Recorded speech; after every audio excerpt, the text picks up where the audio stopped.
வணக்கம் அன்பான உறவுகளே.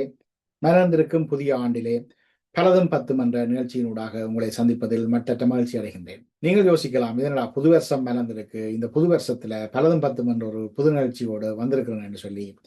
அதாவது அரசியல் ரீதியான ஆய்வுகளை செய்யறதுக்கு உசாவல், கருத்து ரீதியாக மோதிக்கொள்றதுக்கான தளம் செருக்களம், அதுபோல திருட்டுக்கள் மோசடிகளை அம்பலப்படுத்துவதற்கான களம் புலன் விசாரணை.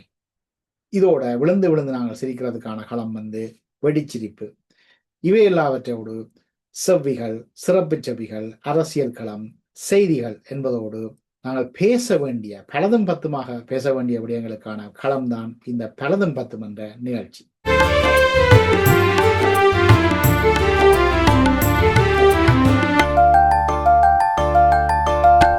சரி, இன்றைய பலதும் பத்தும் நிகழ்ச்சியில நாங்கள் முதலாவதாக பார்க்க போற விடயம் என்னவென்று சொன்னால், கடந்த வாரம் கூட தெரியும் புலன் விசாரணை என்ற நிகழ்ச்சியில சுவிட்சர்லாந்தில் நடக்கின்ற மிக பெரும் நிதி மோசடி பற்றிய செவி ஒன்றை அங்கே இருக்கிற செயற்பாட்டாளர் ஜெகன்மோகன் அவர்கள் வழங்கியிருந்தார்.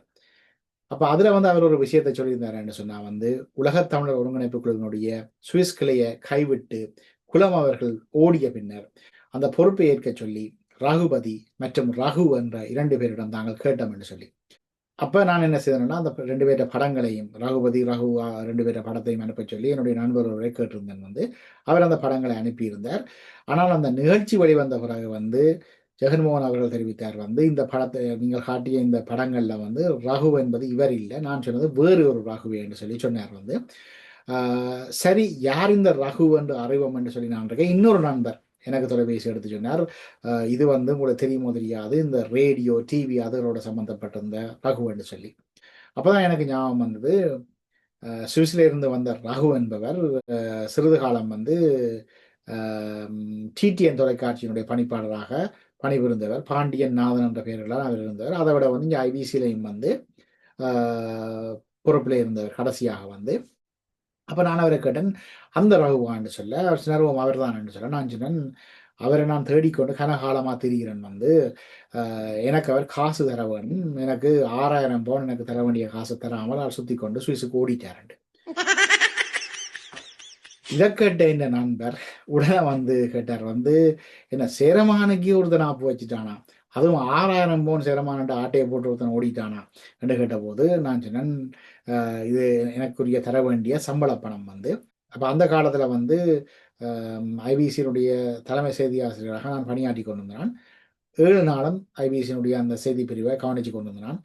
காலம் 8 மணிக்கு செய்தி இருக்கும், மத்தியானம் 12 மணிக்கு செய்தி இருக்கும், பின்னேரம் 3 மணிக்கு செய்தி இருக்கும், பிறகு இரவு 8 மணிக்கு செய்தி இருக்கும், திரும்ப விடிய 1 மணிக்கு அடுத்த செய்தி இருக்கும். அப்ப 5 நேர செய்தி, அதை விட செய்தி சுருக்கம், இவ்வளத்தையும் நாங்கள் கவனிக்கிறோம் என்று சொன்னா கிட்டத்தட்ட 24 மணித்தியாலமும் கூட வேலை செய்ய வேண்டிய சந்தர்ப்பங்களும் சில வேளையில் ஏற்பட்டிருக்குது.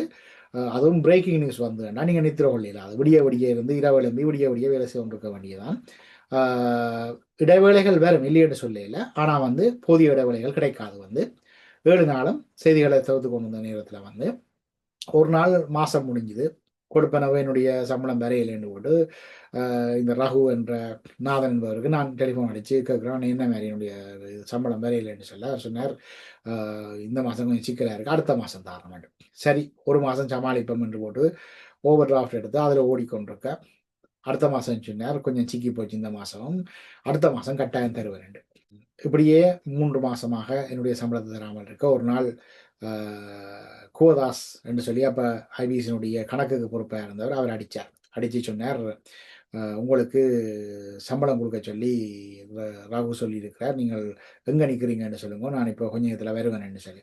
அப்போ நான் சொன்னேன், நான் இப்போ பார்க்கில் ஓடிக்கொண்டிருக்கிறேன், நீங்கள் வேணுமென்னு சொன்னால் இப்போ வந்தீங்கன்னா என்ன சந்திக்கலாம், இல்லைன்னா நான் பிறகு திருப்பி நியூஸுக்கு போயிடுவேன் சொல்ல அவர் சொன்னால், சரி வாங்க நில்லுங்க வாரன்னு இந்த வந்துடுவேன் வந்தார். ஒரு 300 பவுனை தந்தார். நான் 300 பவுனை வேண்டி போட்டு சொன்னேன், இவ்வளவு தான் சொன்னா இவ்வளவு தான் உங்களுக்கு கொடுக்க சொல்லி ராகு சொன்னவர். நான் அப்படியே ஆடி போனேன். 3 மாசம் சம்பளத்தை கேட்டா 300 பவுனை தூக்கி தாரான். அப்ப நான் அடிச்சு கேட்க அவர் சொன்னார், இவ்வளவுதான் தன்னிட்ட காசு கிடந்தது, தாரதுக்கு இல்லை, அடுத்த மாசம் கட்டாயம் தருவேன். பிறகு என்ன, பழையவருடைய கதவை திறவடி என்ற கதையா, கொஞ்சம் காசு தாரது, கொஞ்சத்தை அடுத்த மாசம் தாரன்றது, இப்படியே இழுத்து இழுத்து இழுத்து இழுத்து 3 மாசம் 4 மாசம் ஆகி, 4 மாசம் 5 ஆகி, 5 6 ஆகி, 7 ஆகி, 8 ஆகி, 9 ஆகி, 10 மாசம் இப்படியே பிச்சு பிடுங்கி எனக்கு காசை தந்து கடைசியா 6000 பவுன் எனக்கு தர வேணும் எல்லாமா சேர்த்து. இப்படியே எனக்கு காசு தர வேண்டிய நிலைமையில நான் ஐபிசியை விட்டு வெளியில வந்த அப்புறம் காசு தெரியல. சரி, இந்த பணத்தை எப்படியாவது எடுப்போம் என்று போட்டு நானும் வந்து அலைஞ்சு திரிஞ்சு உங்களுக்கு தெரிந்த அந்த ஆரியான்ற ஒரு படத்துல வந்து ஆரியா என்ன செய்வார்ன்னு சொன்னா வந்து கடன் வாங்க போவார். அப்ப அவரோட வாரவர் கேட்பார், என்ன இவ்வளவு தூரம் நடக்க வேண்டி கிடக்கு கடன் பண்றதுக்குன்னு சொல்லுவார். இப்ப நாங்கள் இவ்வளவு தூரம் நடந்து கடனை வாங்குவோம், அப்புறம் திருப்பி கடன்காரங்கள்ட்ட எத்தனை தரம் அலைஞ்சு திரிஞ்சு வர போறான், அப்ப அதுக்கு பழி வாங்குவோம் அந்த மாதிரி. அப்ப அதே பாணியில தான் கிட்டத்தட்ட இந்த நிலைமை நடந்ததுன்னு சொன்னா வந்து கஷ்டப்பட்டு வேலை செய்து போட்டு அதுக்கான கொடுப்பனவும் இல்லாமல் அதை வேண்டதுக்காக அலைஞ்சு திரிஞ்சு கடைசியா டெலிஃபோன் நம்பர் அடிச்சா வந்து ரகு எடுக்க மாட்டார். சரி என்று போட்டு அவருக்கு அடுத்த நிலையில் இருந்த தினா ஆண்டவர் இங்கே இருந்தார், அவருக்கு அடிச்சா அவர் சொல்லுவார், அண்ணா பொருங்கோவான்னு அவரை கேட்கிறேன் இவரை கேட்கிறேன்னு போட்டு அவர்கிட்ட பக்கத்துல இருந்து பணம் வரையில. அடுத்ததாக அவருக்கு அடுத்ததாக இருக்கிற ஆனந்தன் என்ற ஒருத்தர் வந்து கணக்காளராக இருந்தவர், கோதாசப்ப இல்லை வந்து அப்போ கணக்காளராக இருந்தவர்கிட்ட வந்து கேட்டால் அவர் சொல்லுவார், ஓ மன்ன பொருங்க ஆனந்தா வரேன் இந்த வாரம்ண்டு காசு தர்றதே இல்லை. இந்த ஆனந்தன் என்றவர் வந்து அப்போ வந்து ஒர்க் பர்மிட் விசாவை ரெஸ்டாரண்ட் விசாவில் என்னத்திலேயோ வந்திருந்தவர். அவற்றை பேங்கில் கொண்டே காசு போட்டு கொண்டு இருப்பினோம் இடக்கடை கொண்டு போய் என்று சொல்லி அங்கே இருந்த பணியாளரை எனக்கு அடி சொல்லி நம்ம இருந்தா இவ்வளோ காசு வந்துட்டுது கொண்டே இந்த ஆனந்த பேங்கில் கொண்டே போடுறான் ஆனந்த் அப்படி செய்கிறான் இப்படி செய்கிறான்னு சொல்லி நம்ம வந்து. ஆனால் எங்களுக்குரிய பணம் வந்து கொடுப்பனவு வராது. சரி, இப்படியே ஓடிக்கொண்டு போனால் இப்போ பிறகு பார்த்தா ஆனந்தும் காணாமல் போயிட்டார். இப்போ இந்த ஆனந்த் என்ன செய்கிறாருன்னு சொன்னால் வந்து ஜேவிபியினுடைய ஆதரவாளராக மாறி இப்போ பிரித்தானியாவுக்கான ஜேவிபியினுடைய ஒரு பிரச்சார பீரங்கியாக வந்து அவர் இயங்கி கொண்டிருக்கிறார். அண்மையில் இந்த ஈலிங் கனகதுர்க்கியம்மன் கோயிலில் வந்து அந்த பொன்னாடை போர்த்த சிங்கள தூதுவருக்கு பொன்னாடை போர்த்த விஷயத்தை இவர் தான் அந்த முன்னின்று அதை ஏற்பாடு செய்தார்ன்னு சொல்லி ஒரு தகவல் ஒன்று வந்தது. சரி, அவரை நாங்கள் விடுவோம். வந்து ரகுண்ட விஷயத்துக்கு வந்தோம்னு சொன்னால் இந்த ரகு பற்றி வந்து நான் எங்கே போனாலும் யாராவது ஐபிசியில் இருந்த யாராவது முன்னாள் பணியாளர்கள் ஒளிபரப்பாளர்கள் கண்டா சொல்லுவேன், எனக்கு இவர் இவ்வளோ காசு தரணும் இவ்வளோ காசு தராமல் சுற்றி போட்டு ஓடிட்டாருன்னு சொல்லுவாங்க. அப்படி நான் சொல்லி கொண்டு தெரிஞ்ச ஒரு காலத்தில் வந்து ஒரு நாள் ஒரு ஐபிசியில் விளம்பர பிரிவில் பணியாற்றிய ஒரு தம்பி ஒருத்தரை நான் சந்திக்கிறேன். அப்போ அவரை கண்டோன்னே அவரை கண்டு எப்படி தம்பி இருக்கிறேன் என்ன மாதிரி போகுதுன்னு சொல்ல காய்ச்சி போட்டு உடனே இருக்கிறேன்னா கொஞ்சம் கஷ்டம் தான் பிரச்சனை தான். நான் சொன்னோம், எனக்கு வந்தார் இந்த ராகு வந்து என்ன ஏமாற்றி போட்டான்னு இவ்வளோ காசை அடிச்சு போட்டு ஓடிட்டான் 6000 பவுன் தராமல் சுற்றி போட்டு ஓடிட்டான்னு சொல்ல அந்த தம்பி சொன்னார், என்ன பெரும் 6000 பவுன் உண்டு. அப்போ என்ன கொஞ்சம் கோவம் வந்துடுது, என்ன இது 6000 விட அந்த சின்ன காசு, அப்போ இன்றைக்கு நீங்கள் பார்த்தீங்கன்னா 6000 ஒரு பெரிய தொகை என்ன. அப்போ சரி என்று போட்டு நான் சொன்னேன், இது என்ன உனக்கு என்ன பகுதியாக கிடக்கும் 6000 பவுன்னு சொல்ல சொன்னார், உங்களுக்கு 6000 என்ன எனக்கு 45,000.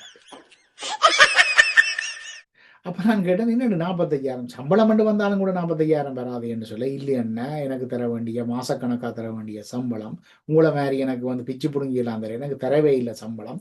அதை விட வந்து விளம்பரம் எடுத்தால் அதுக்கு வந்து கொமிஷன் தாரம் என்று சொன்னாங்க, அதுவும் தரையில. இதை விட வந்து கடன் வேணும் இந்த ஐபிசிக்குன்னு சொல்லி நான் ஒரு ஆள்கிட்ட எடுத்து கொடுத்துறேன், அந்த காசும் திருப்பி கொடுக்கல. இப்போ நான் தான் அந்த காசை கட்டி கொண்டிருக்கிறேன். தனக்கு காசு தேவைன்னு சொல்லி தனக்கு ஒரு கஷ்டம் இருக்குது, தன்னை மனசுக்கு ஏதோ உதவிக்கு தேவைப்படுது காசுன்னு சொல்லி தன்னிட்ட கேட்டு தான் வேற ஒரு ஆள்கிட்ட அதை காசை பண்ணி கொடுத்தாங்க, அந்த காசை நான் கட்டி கொண்டிருக்கேன். அப்போ ஒட்டு மொத்தமாக வந்து 45,000 பவுன் கடன் சம்பளம் கிம்பளம் எல்லாமா சேர்த்து 45,000 பவுன் தனக்கு வந்து இந்த ராகு அல்லது நாவன் அல்லது பாண்டியன் என்ற பேர்ல சுவிஸ்ல இருக்கிற அந்த நபர் வந்து தன்னை ஏமாத்தி போட்டார் என்று சொல்லி அந்த தம்பி எனக்கு சொன்னார்.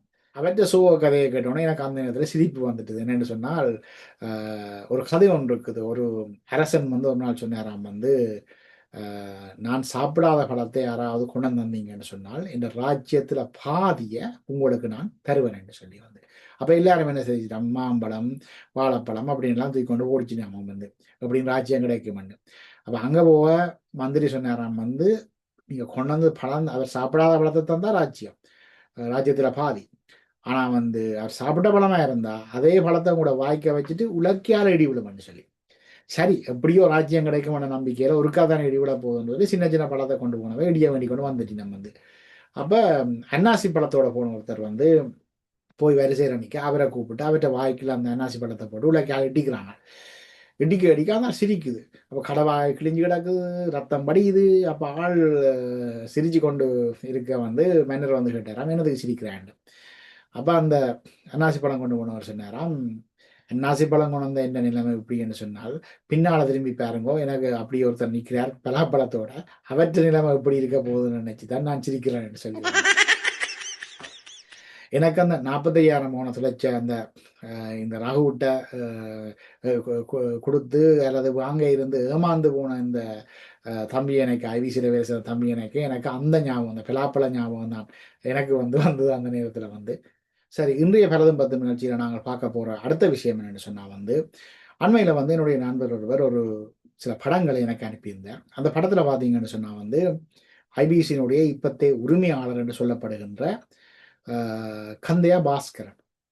அவர் உரிமையாளரோ இல்லையோ எனக்கு தெரியாது. உரிமையாளரோ பணியாளர் உரிமையாளர்னு சொல்லினோம். ஆனால் இங்கே லண்டனில் நீங்கள் ரெக்கார்ட்ஸை தேடினீங்கன்னு சொன்னால் ராஜ் டேவிடுடைய பேரில் தான் ஐபிசி இருக்கு. சரி அவர் எப்படியோ ஊரில் இருக்கிறார்.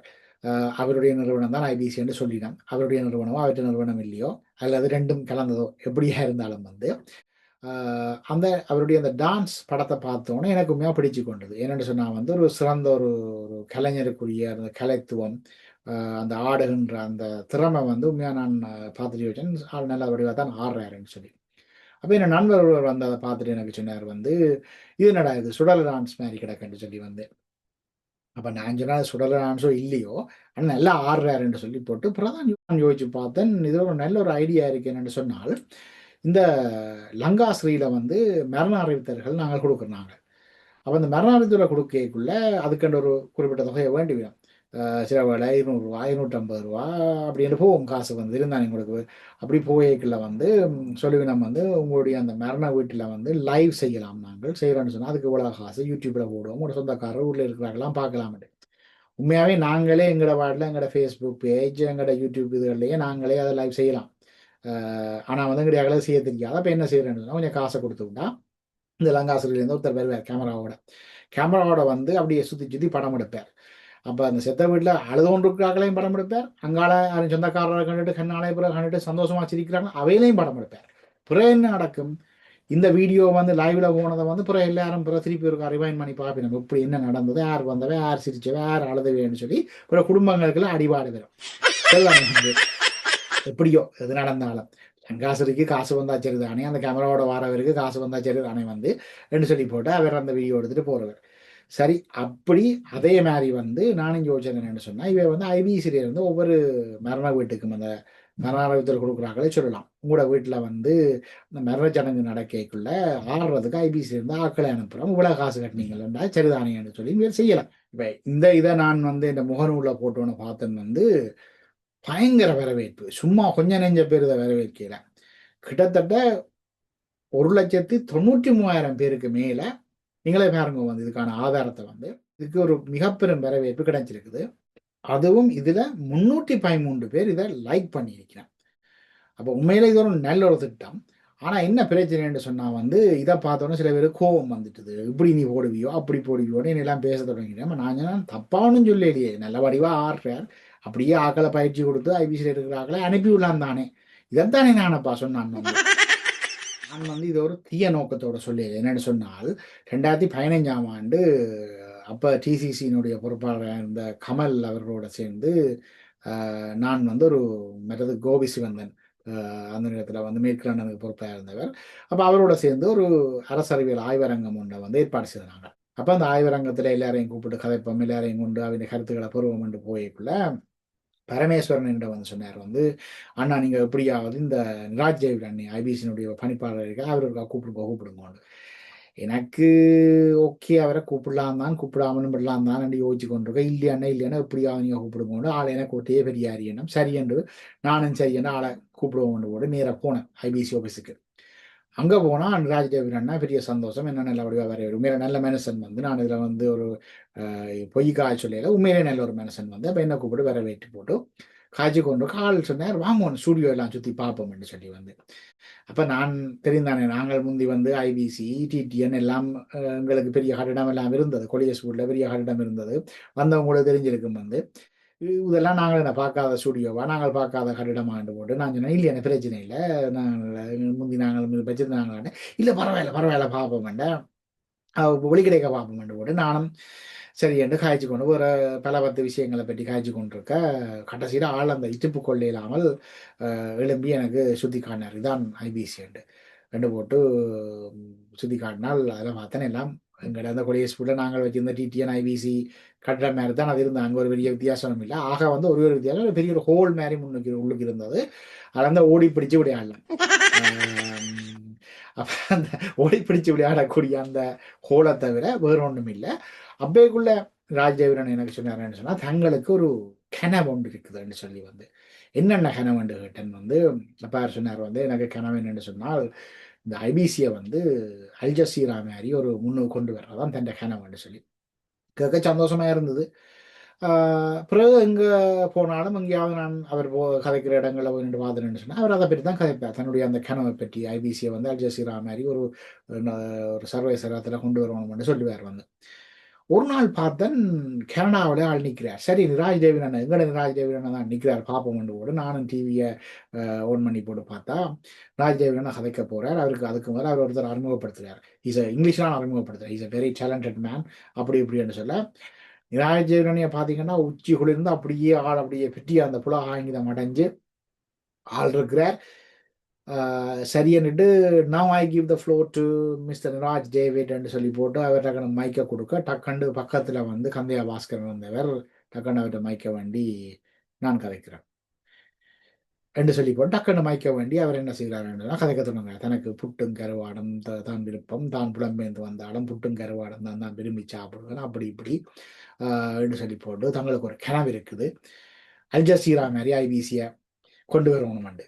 நான் அந்த நிகழ்ச்சியை பார்த்துட்டு ஆடி போனேன். இது என்னடாப்பா இது, இவ்வளோ நாளும் நிராஜ் தேவினா தண்ட கனவு தானே சொல்லி கொண்டு வந்தவர். இப்போ என்னடான்னு பார்த்தா பாஸ்கரன் திடீர்னு வந்து தண்ட கனவுன்னு சொல்லுது.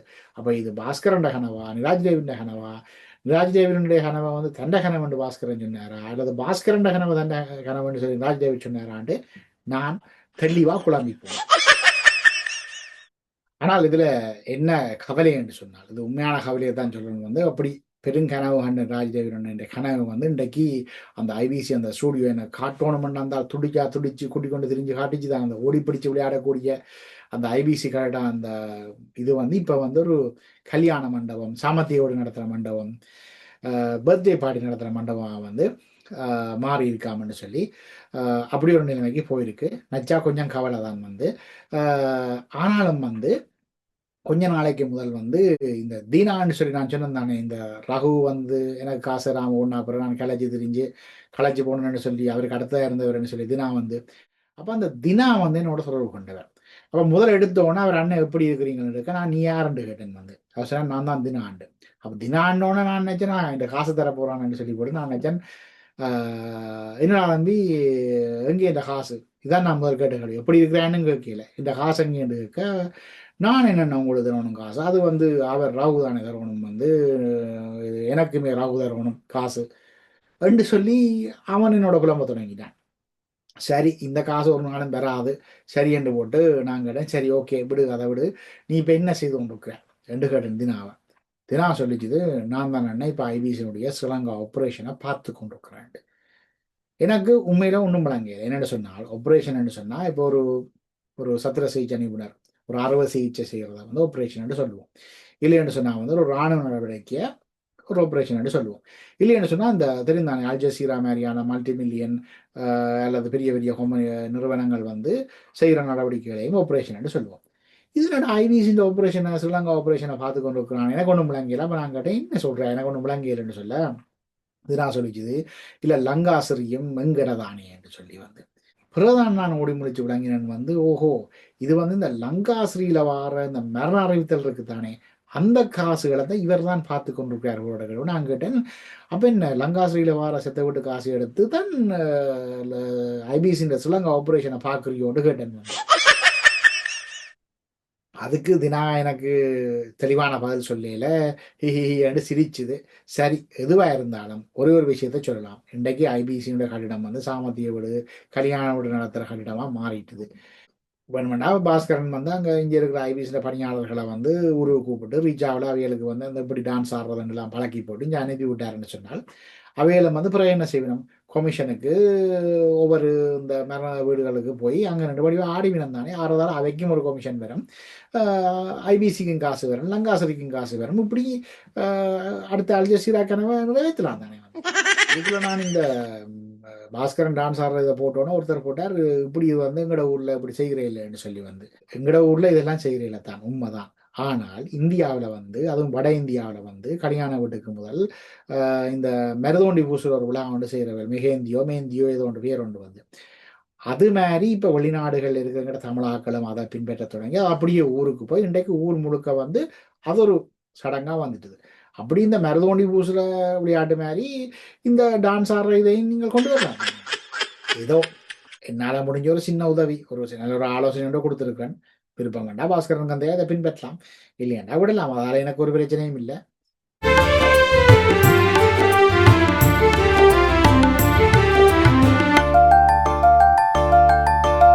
சரி அன்பான உறவுகளே, இத்தோடு சேரமான் தொலைக்காட்சியின் பலதும் பத்தும் நிகழ்ச்சி நிறைவுக்கு வருகின்றது. மலர்ந்திருக்கும் இந்த புத்தாண்டு உங்களுக்கும் உங்கள் குடும்பத்தினருக்கும் சிறப்பாக அமையட்டும் என்று வாழ்த்திக் கொண்டு மீண்டும் இன்னும் ஒரு நிகழ்ச்சியில் உங்களை சந்திக்கின்றேன். வணக்கம்.